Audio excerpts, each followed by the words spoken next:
Elias, we're going to see how we get into this, but I'll just give my brief introduction. Right. My Sure. name is Alfredo Mathew. I'm a founder of SPCC1 Shared Prosperity Community Corporation. We'll get into that today. I'm a co-founder of ESO Ventures, an entrepreneurial support organization founded in Oakland that has done a lot of work supporting Black and brown entrepreneurs. We have a debt investment fund. We do business incubation. But before that, I did youth entrepreneurship. I used to be a nonprofit director, connected schools and kids to Silicon Valley companies and entrepreneurial pathways, and we can talk about that. And before that, I love young people in education. I was a public teacher in New York and California for many years, did a lot of youth development. I love everything that I do now. I learned with young people. And what we're just doing right here, this is how ESO started. This is how teaching starts. It's just building community. I literally cannot meet you. I can't talk to you. I can't engage with you if I don't get to know something about you. And like each of you just dropped in 30 seconds a nugget, like Salvador, like I'm still thinking about the universe is colliding, right? It's like there's so many, each one of you has like such an interesting, you're coming into this conversation with such an interesting point of view. That's what I love about community building, ecosystem building. I'm sure the cooperative movement, social enterprises is that like we're all essential. We all have something to share. But Elias, what do we want to talk about? Yeah. You're talking to a group here of people that in varying degrees are interested in the subject of social co-ops. It's a funny kind of a conversation because we're really just figuring this out. It isn't as though we've got something printed up and ready to hand out that explains it all off the shelf. So we're co-creating this in a way. Sometimes the conversation is fairly narrow.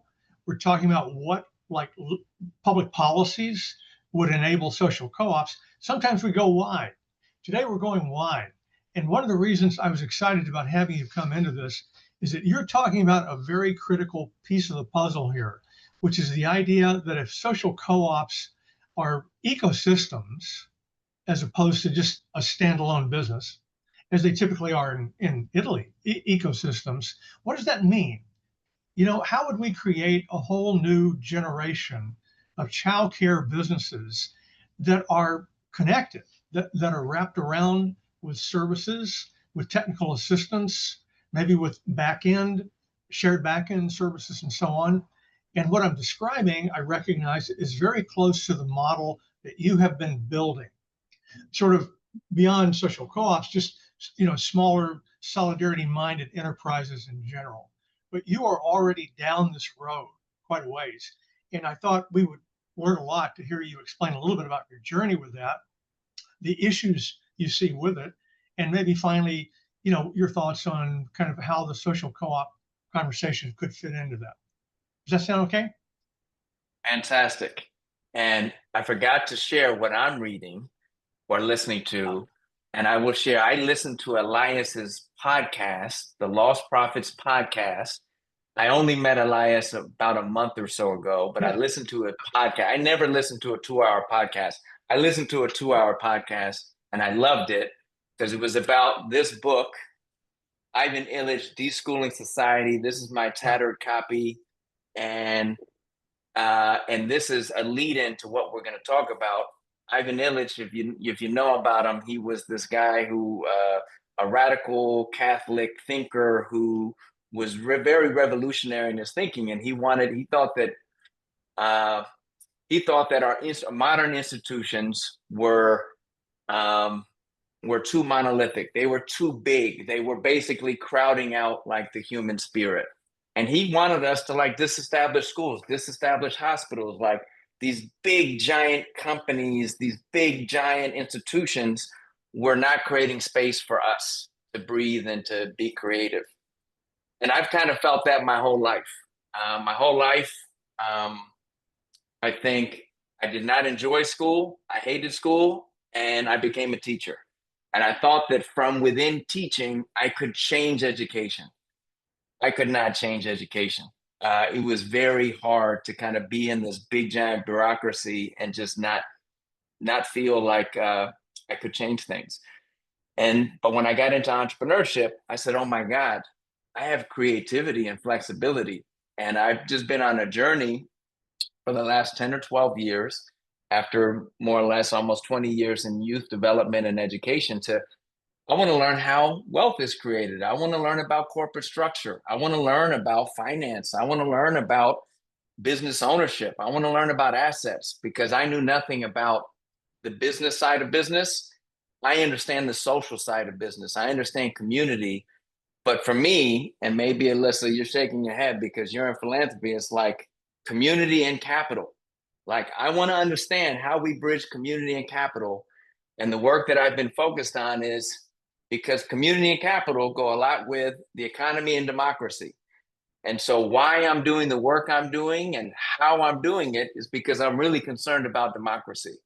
And what in my studies and what I'm doing and what the way I'm approaching this is fundamentally a challenge that we have in the United States.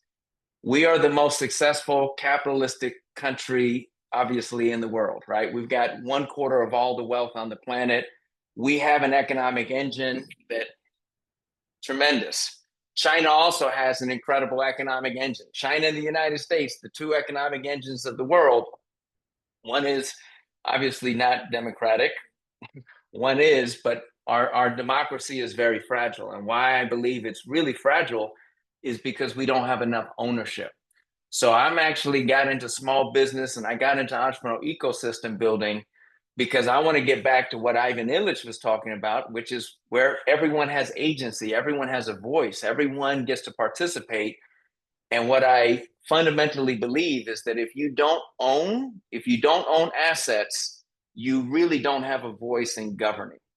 And I think that's what this whole movement is about. I'm very new to the cooperative movement, but I intuitively understand it because I know what it is to, right, be a teacher in the classroom.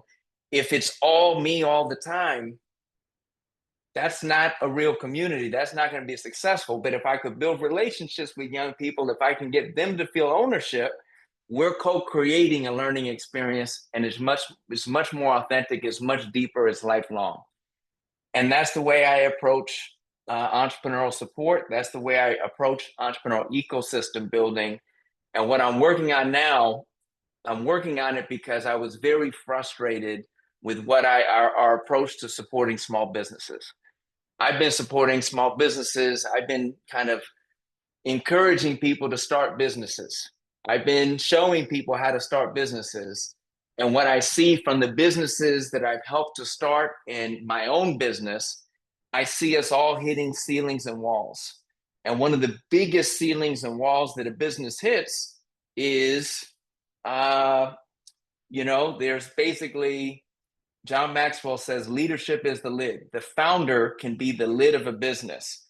When a business owner hits their ceiling, and if they don't have the systems, if they don't have the team, if they don't have the culture, if they don't have a market opportunity, they're going to get stuck. And 85 of small businesses don't survive, past 5 years. I believe only 1 in 10 businesses last 10 years long.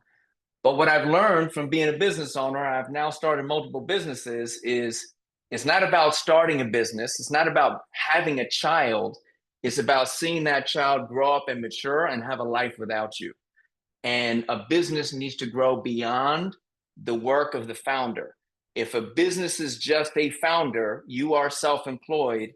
And I believe, right, of the 33 million entrepreneurs in the United States, 28 million are sole proprietors, are self-employed. It's a business of one. That is not an asset. That is self-employment, and that is not sustainable. Because if we go back to the democracy challenge is that if you own assets, assets are taken off, that wealth is growing, wages are flat. Wages barely keep up with inflation. I didn't understand this before. Now I'm really thinking about this all the time. How do we help more people become not just wage earners, but also capital asset owners?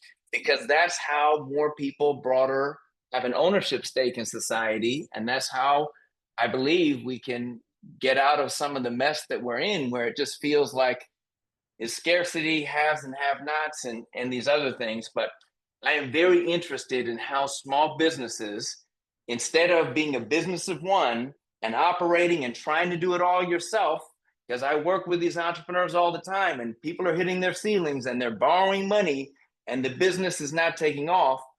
How can small businesses come together, operate as a group, federate, and compete as a larger enterprise? There's a reason why private equity is coming in and buying up all the HVAC companies, buying up all the movie theaters, buying up all the, whatever the industry is. They identify a vertical, they, buy up all the mom and pops, they create efficiencies, they're able to access private capital, and they're able to create a profitable enterprise. The only problem is they create the profits by firing the workers, by taking the money out of the community and everything else. So ultimately, I'm looking at existing business models like private equity roll-ups, like shared service cooperatives, like ESOP models, and I just learned a lot about Louis Kelso and ESOPs and CSOPs, and I'm very interested in those kind of community stock option plans. But I'm a history teacher, I'm an educator, I'm a community person who is taking a lot of interest in corporate structure and financial instruments, in social bonds, because I know that if we do things at a small scale, you just can't compete in the marketplace against Amazon and Target and Walmart and everything else. So I'm very interested in how our movement, because I consider myself, we're all part of a burgeoning economy. How do we figure out ways to actually operate bigger than we are, punch above our weight? And so I'm just in lots of conversations with different people who are thinking about worker to ownership pathways. How do we help more workers become owners? Some of that is like helping existing businesses combine. Some of it is how do we think about just workforce pathways, like in healthcare and the care economy, go from training to actually joining a cooperative business that really is structured like a competitive corporate business. I said a lot. These are the things I think about all the time. I'm having great conversations with Elias, but I would love to, get a question or get something where you might want to double click.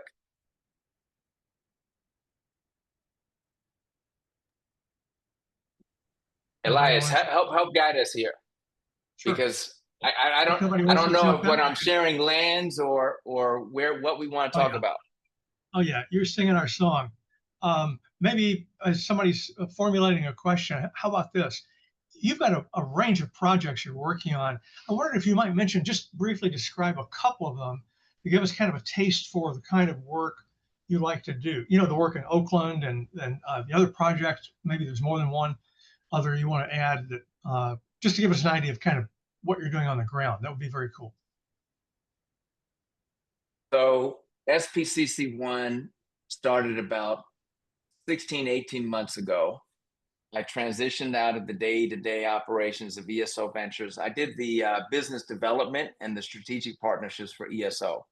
So ESO is really about, like, as a brand new startup, we literally went after contracts with the community colleges. We wrote legislation. We got $18 million from the state of California to do inclusive entrepreneurship. And we stood up a debt investment fund. And we had some municipal contracts with the city of Oakland, city of Antioch.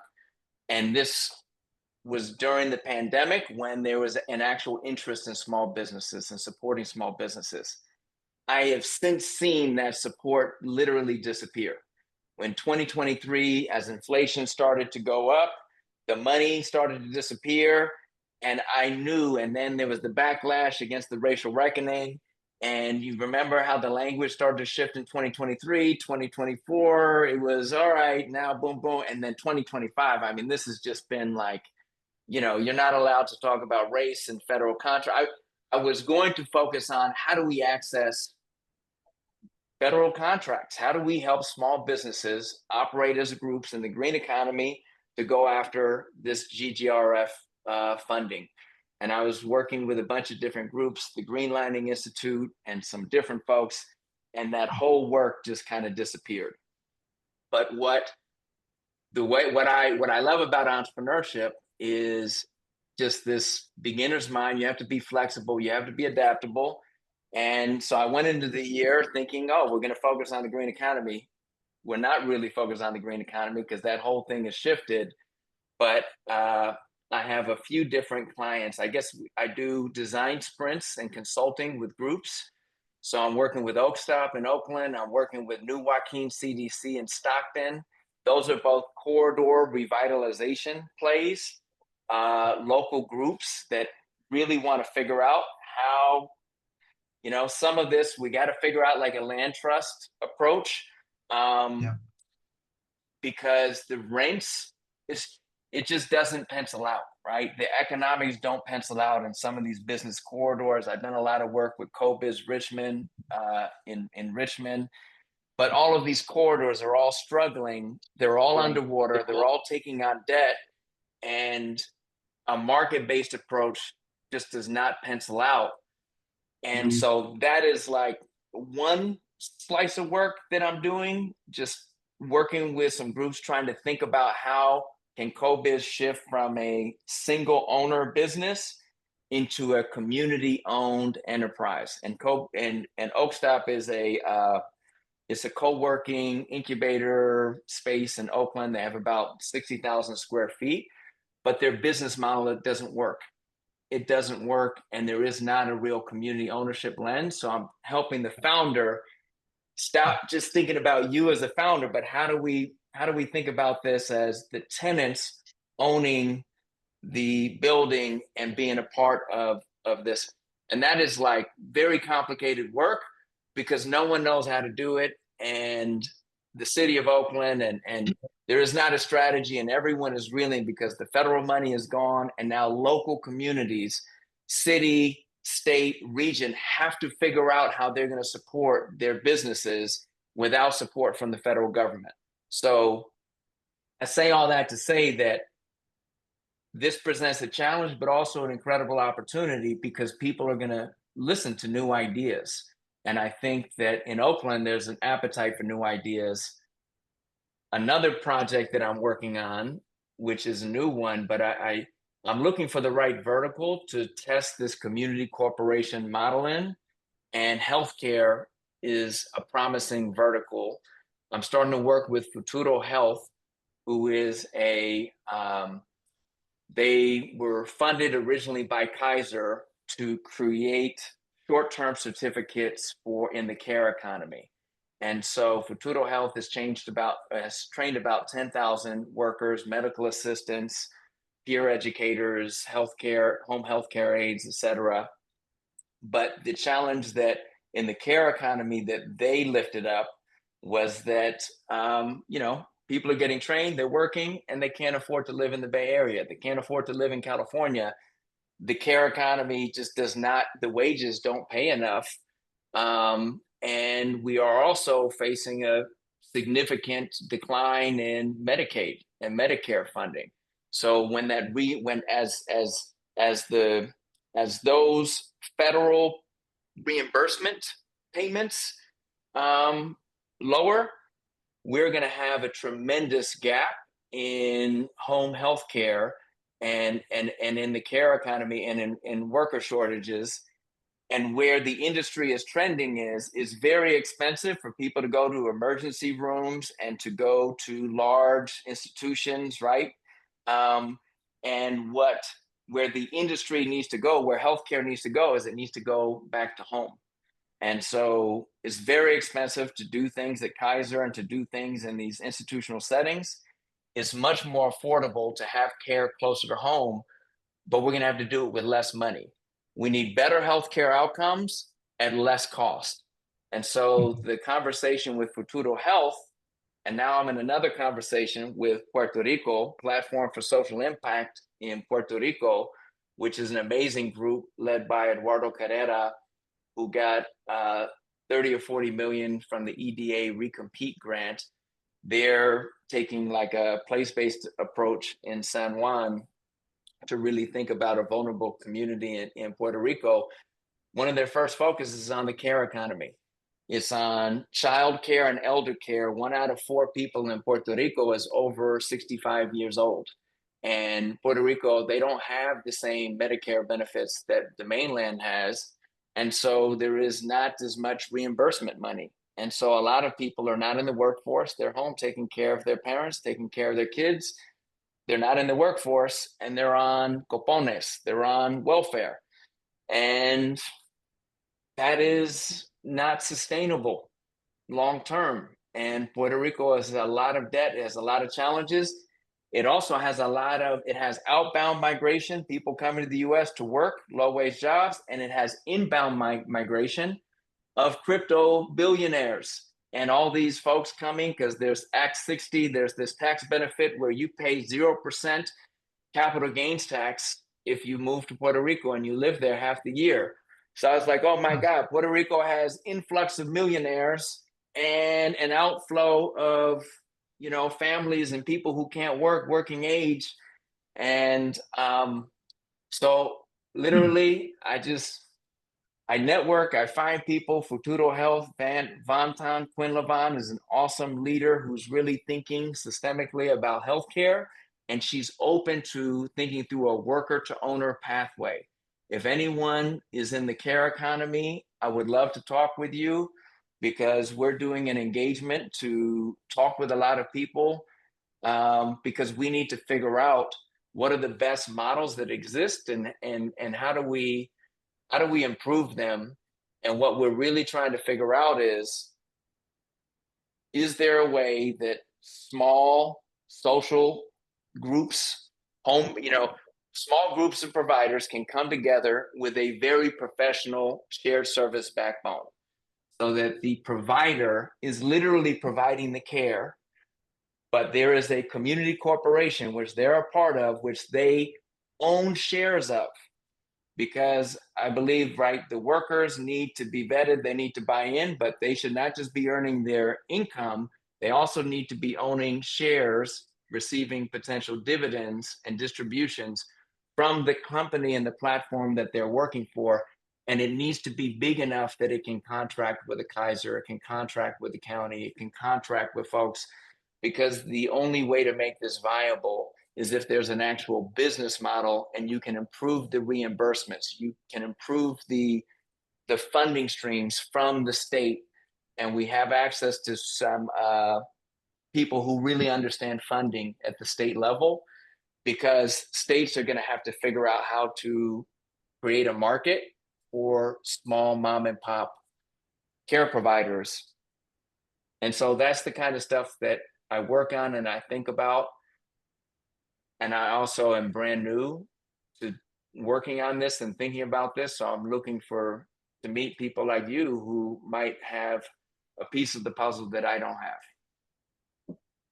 Yeah, Nicole's dropped her info in the chat here. She's eager to connect.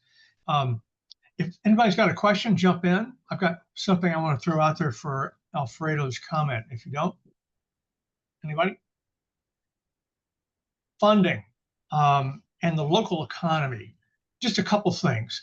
From the research that Minsun and I and Matthew Epperson were doing on social co-ops, one of the things we noticed was that it has been very typical, for example, in Italy, for social co-ops to have a kind of alliance, a collaboration with local government. And I don't mean just a contract, which often they did have for some kind of social service or other, or multiple, but more than that, they really had a collaborative process going on.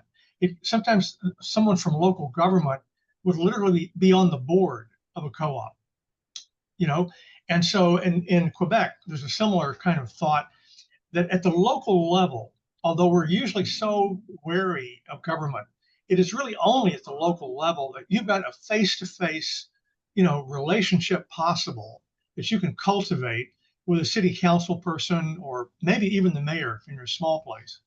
And so that's very valuable. It not only gives you some credibility, it means you're just going to have that perspective the public perspective brought into your work. So that's one kind of a potential asset in terms of procurement and those kinds of decisions, right? Then the second one, which some people here may be aware of, there's a thing called the National Coalition for Community Capital. And it's a group that is going around and encouraging local investment clubs. They're thought of as something a little bit more than that. They're thought of as a community investment fund. And so that's a kind of a newish sounding thing. I think there is maybe 50 or 100 of them already organized around the country. These are not in the tens of millions of dollars. These are mostly local efforts. They're kind of like hobby, sorts of things. And the question would be, are we reaching a point where we need to go to our communities and say, you investors that have thought mostly on a national or international scale, we need to save Main Street. You know that. Main Street's going away. And maybe more than that, we need to be part of a process, a dynamic process to save certain sectors in Main Street. For example, social care. We all agree. We all need that. There's hardly any family that isn't connected by or touched by it in some way. Why don't we create funds that are aimed at investing for profit, however small it might be, in those kinds of enterprises, So, but this is not the way we nonprofit people think. We're not into like investing strategies and like that whole capitalist thing, right? So anyway, I thought I'd throw that out there and see if you have some thoughts on how we need to get more capable by utilizing those kinds of strategies. So one of my number one things is capital is a tool. It's not the enemy. This pen is a tool. It's not the enemy.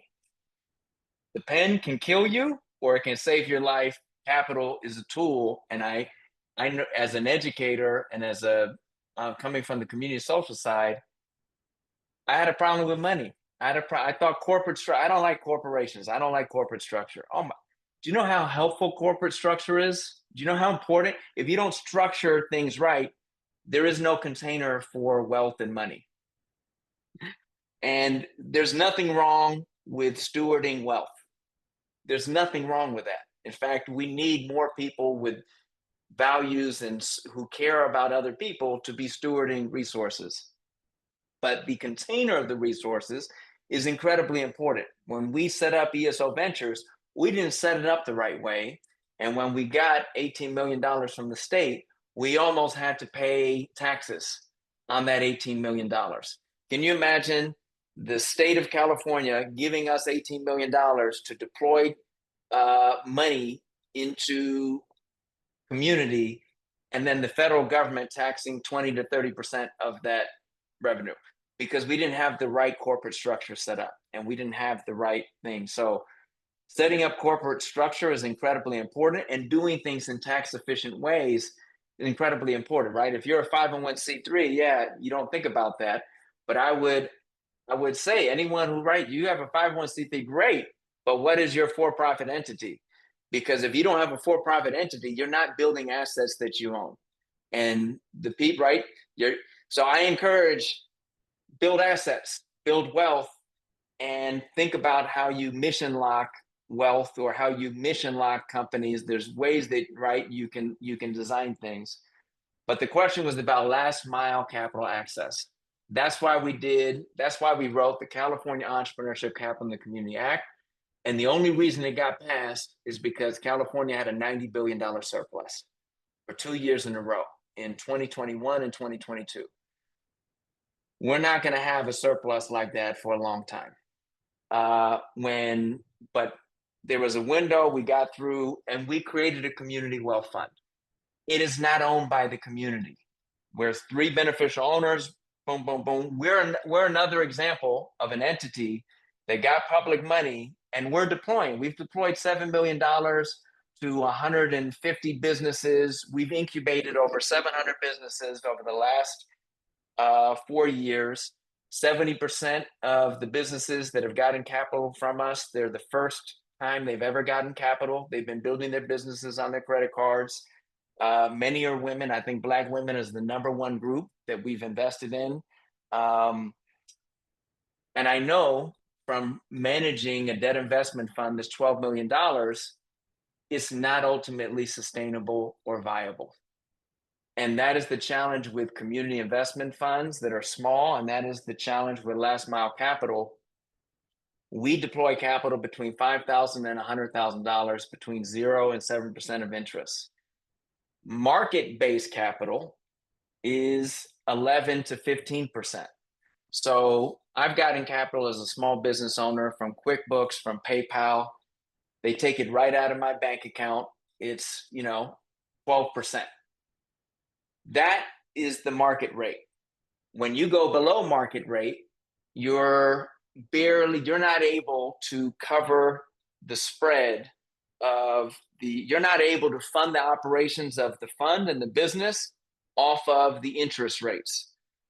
So yes, if you have a small pool of money, we could share it as a circle, right? In Mexico, they call it a tanda, right? And you share it. It's a giving circle. And giving circles, yep, we can do the money. There's ways that you can do it. You got to make sure, right, you do things so you're not being taxed on it. But I don't really think that small giving circles are the solution to the systemic issues that we're facing. I think it really is about how do we create funds that are big enough that can get to the last mile, which are the care providers, the small Main Street businesses, because the truth is they don't pencil out. They don't all pencil out. And that is our challenge, because when we look at a fund, we're just looking at the financial return, which if it's a below market rate interest rate, and if you're doing risky investments and some folks aren't going to pay it back, and then those defaults, if I have $10 million and I deploy it and I only get $9.5 million back, I'll never get any more money. The pot is just going to get smaller and smaller. But what we're not capturing is the social benefit.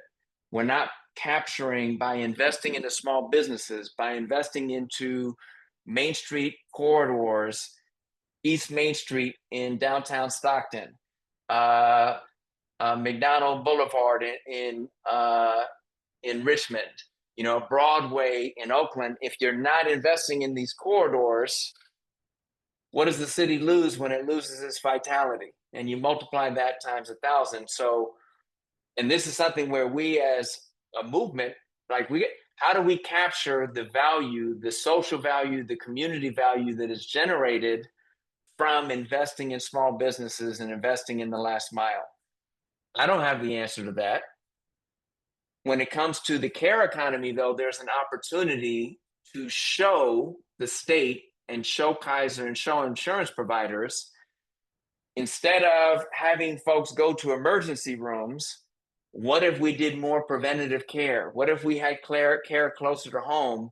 You talk about Italy. Trieste, Italy did something like what we're talking about, where they went from having these big formalized institutional hospitals, and they actually created a network of community care in Trieste, and they improved their economy, they improved their health outcomes, and they did it for less money because they have a network of local providers and people actually care about each other. And by keeping people healthier, everyone gets richer. Can you imagine if we lived in a country where, hey, if we're actually healthier, if we're connected, if we know our neighbors, if we don't got to go to the emergency room? My wife went to the emergency room last week, $10,000. $10,000. Insurance, we have to pay $1,800, but the insurance provider is $10,000. Oh my God, $10,000? Wow. So it's like the community investment funds are never going to make sense financially when credit cards are making 20% interest and bank loans 12%, and bank loans under $200,000 don't make money, right? Like, banks don't want to lend $50,000 and below. Banks want to be $250K and above. Banks want to do business with $1 million enterprises. And so there is a gap, and we got to figure out what that gap is. And it has to be it has to make financial sense, and it also has to make community benefit sense. And we have to be able to capture the cost savings and the value added, as well as being profitable and sustainable.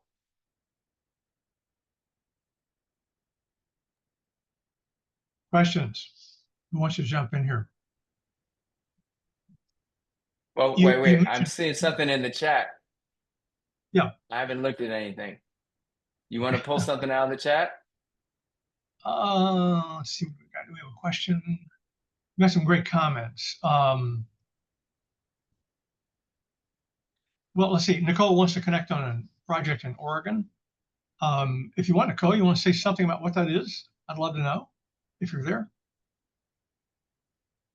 Sure. And it's in the nascent stages. So it's Okay. what you're talking about, Alfredo, about the community-based healthcare components. That's what we're developing. And I'm doing some collaboration around applied neuroscience, actually, to be able to study some of the brain effects with belonging, but deploying to frontline workers in whatever capacity they're needing. And so that's what I was hearing and picking up what you were talking about with like the on the ground help where people are at, not having to come to places. So I know it sounds maybe vague, but that's what I was hearing and what you were talking about. And we're working on something very similar in Central Oregon. Well, I would love to talk, right? I'm going to obviously give all my information to Elias to share it. I just put my email in here. I'll put my LinkedIn. I'll put stuff in. But, right, like Futuro Health doesn't have this figured out. Platform for Social Impact in Puerto Rico doesn't have this figured out. No one has this figured out. If someone had this figured out, right, we'd all have this, oh, here's what you do, steps 1, 2, and 3. It does not exist. Everything is half written. So that is also the beautiful part, because we actually need each other. Like Puerto Rico needs Central Oregon. Oakland needs Arkansas. I saw someone is in Arkansas. I'm actually in Plano, Texas right now. I go between the East Coast. I'm a New Yorker. My business is in the Bay Area, and I, trying to do work wherever. My kids go to school here in Plano. Like, I am open to figuring out how we connect our puzzle pieces, because I believe we all have a piece of the puzzle. And we only have about 6 or 7 minutes. So what do we, a final thought or question or anything? You reminded me of something that Minsun and I are aware of, and I wanted to see if she might want to say something about it, which is Health Rosetta. Health Rosetta is a really interesting project for community-owned healthcare plans. This is doable, much more doable, and on a relatively small scale than I would ever have imagined. Minsun and I have only discovered this group in the last few months, and she spoke at their annual meeting just a few weeks ago. And Sun, would you want to say just a little bit about Health Rosetta and your impressions of how that might relate to this conversation? They're very co-op minded, by the way. They're watching us very closely to try to figure out whether they should just adopt a social co-op model for their work. Yeah, hi. Just for the people who don't know me, so I'm with the Rocky Mountain Employee Center, and we were the official transportation providers for the Rosetta Health Conference that happened in Denver, where our drivers transport over 1,000 people for 3 days.